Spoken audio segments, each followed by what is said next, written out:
Assalamualaikum warahmatullahi wabarakatuh. Halo teman-teman semuanya, senang sekali bisa membuat video lagi nih teman-teman. Video yang aku buat kali ini adalah video by request dari salah satu follower, yaitu dari Bunda Nur. Sebelum ke videonya, aku mau menyapa dulu nih teman-teman semua. Gimana kabarnya hari ini? Semoga selalu sehat ya. Yang sedang menjalankan usaha, semoga dilancarkan usahanya. Yang sedang bekerja, semoga dimudahkan pekerjaannya, dilancarkan rezekinya, dimudahkan segala urusannya, dan dicapaikan segala hajatnya. Amin amin ya robbal alamin. Pada video kali ini aku mau share mengenai mengatur pendapatan tidak tetap. Untuk request kali ini dari Bunda Nur, untuk pendapatannya tidak tetap, untuk 1 bulannya kurang lebih pendapatannya 10 juta per bulan.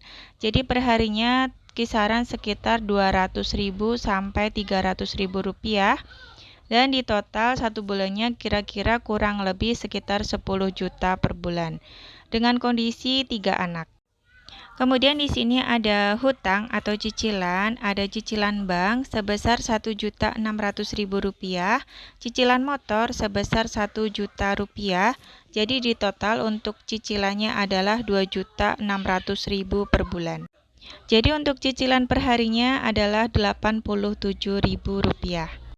Kemudian di sini untuk kewajiban ada arisan sebesar 1.700.000 rupiah atau 57.000 per harinya kalau mau disisihkan. Kemudian ada listrik, wifi, dan PDAM 500.000 rupiah atau per harinya 17.000 rupiah. Dan kemudian untuk uang saku anak masing-masingnya 30.000 rupiah per anak. Jadi 3 anak totalnya adalah 90.000 per hari. Sebelumnya mohon maaf untuk Bunda Nur, jadi ini saran aja dari aku. Untuk anak-anak uang sakunya ini kan ada anak yang masih SMP 1 dan yang 2 ini SD. Untuk uang saku 30.000 per anak, menurut aku sih ini kebanyakan ya Bunda.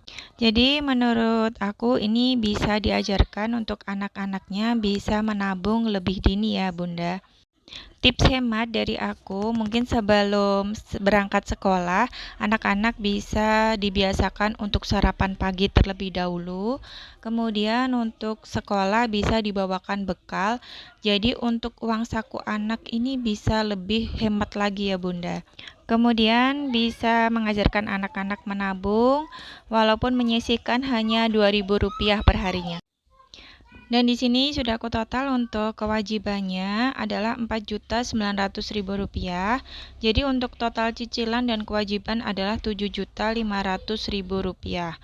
Jadi untuk sisa gajinya kurang lebih ada 2.500.000 rupiah. Kemudian di sini aku tulis untuk belanja bulanannya seperti ada beras 15 kilo sekitar 200.000, minyak goreng 4 liter 75.000, gula pasir 4 kilo 80.000, kopi, teh 30.000, perlengkapan mandi 30.000, perlengkapan cuci seperti cuci piring dan cuci baju 50.000, gas galon 50.000. Kemudian untuk perlengkapan dapur ada tepung, kecap, saus, dan bumbu dapur 85.000. Jadi untuk belanja bulanan totalnya adalah 600.000 rupiah. Kemudian untuk belanja hariannya di sini aku anggarkan 50.000 per hari dikali 30 hari hasilnya adalah 1.500.000 rupiah.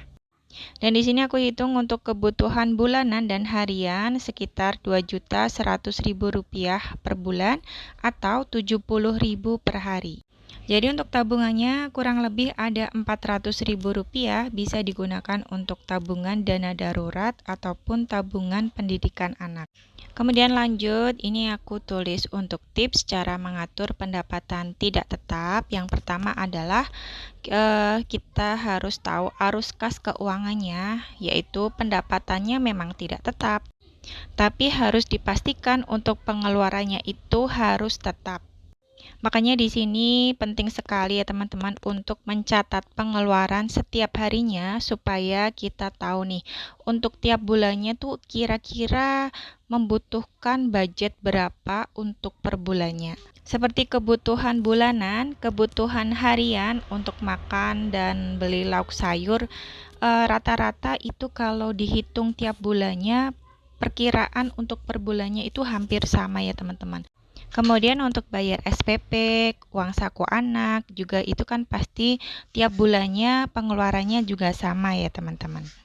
Dan di sini aku misalkan untuk mencatat pengeluaran setiap hari ya teman-teman. Misal di hari pertama ini pendapatannya harian adalah Rp200.000. Kemudian dikurangin untuk kebutuhan ya, yaitu kebutuhan bulanan, harian, dan uang saku. Ini sudah aku hitung sekitar 160.000 per harinya. Di sini aku hitung 200.000 dikurangi Rp160.000, yaitu masih ada sisa 40.000. Sisa 40.000 ini kita simpan dulu. Kemudian di hari kedua, misalnya pendapatannya hari kedua adalah 300.000. Kemudian dikurangi untuk kebutuhan 160.000. Jadi masih ada Rp140.000. Yang Rp140.000 ini kita simpan dulu. Kemudian di hari ketiga misalnya tidak terlalu banyak ya pendapatannya, misalnya pendapatannya 150.000 per hari. Di sini untuk kebutuhannya diturunin teman-teman. Jadi diturunin Rp140.000. Bisa dikurangin untuk kebutuhan yang lain ya. Sehingga cukup untuk hari itu, jadi masih ada sisa Rp10.000. Kemudian tips yang kedua adalah berusaha 1-2 bulan untuk bisa konsisten menabung. Tips yang ketiga adalah agar lebih mudah pisahkan pengeluaran modal usaha dan tabungan. Kemudian yang keempat adalah yang ada beban hutang, maka dibagi kelompok. Contohnya untuk hutang bank, hutang motor, arisan, kemudian ada wifi, PDAM, dan listrik. Ini bisa dibagi 4.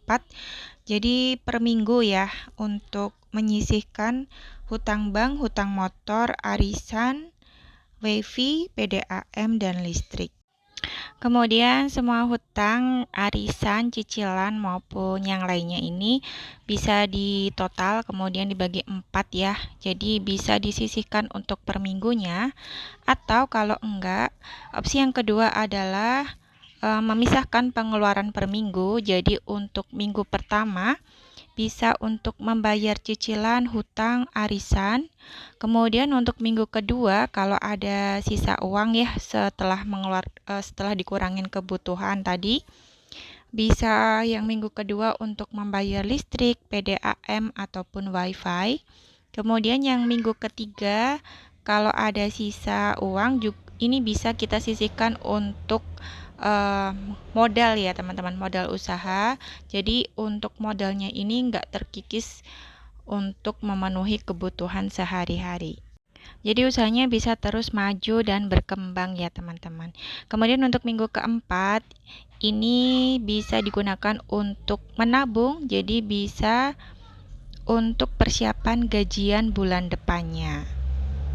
Sekian dulu video dari aku kali ini, dan ini ada kata-kata sebelum menutup video ini, yaitu pendapatan yang tidak menentu jangan diimbangi pengeluaran yang tidak tentu.